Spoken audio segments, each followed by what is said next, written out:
আমার না গ্রামীণ খাবার দাবার একটু বেশি পছন্দের। এই দেখুন না, অনেক দিন ধরে খুদের ভাত বা বোয়া ভাত যাই বলেন ওইটা খাওয়ার জন্য খুব বেশি ইচ্ছে করছিল। তো ঢাকাতে তো খুদের চাল পাওয়া খুবই টাফ, মানে একদম অথেন্টিক খুদের চালটা ওইটা পাওয়া যায় না আসলে। তো অনেক কষ্ট করে হচ্ছে খুদের চালটা জোগাড় করতে পেরেছি। এখন হচ্ছে আমি খুদের ভাত রান্না করতেছি। এই নিয়ে সেকেন্ড টাইম হবে আমি খুদের ভাত রান্না করছি। এটা হচ্ছে বিক্রমপুরের একটা ঐতিহ্যবাহী খাবার। আমি ওই রকম তো আর পারি না, যেমনই হয় আর কি, মানে খাওয়া গেলেই হলো। তো এই তো এখানে আমি আস্ত 2টা রসুন দিয়ে দিয়েছি আর শুকনো মরিচ দিয়ে দিয়েছিলাম। তারপর যখন অর্ধেক হয়ে এসেছে তখন হচ্ছে আমি কাঁচামরিচ দিয়ে দিয়েছি। এখন যে খুদের চালটা রান্না করতেছি ওইটাও কিন্তু একদম গ্রামে যে খুদের চাল পাওয়া যায় ওইটার মতন না পুরোপুরি। তো যাই হোক, তারপরও তো খাওয়া যাবে।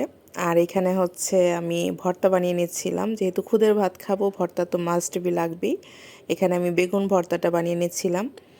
পোড়া বেগুন হলে ভর্তাটা খেতে বেশি ভালো লাগতো, যেহেতু গ্যাসের চুলায় তো খুব একটা ভালো হয়নি খেতে, তারপরও খাওয়া গিয়েছে আর কি। তারপর হচ্ছে টমেটো ভর্তা বানিয়েছি।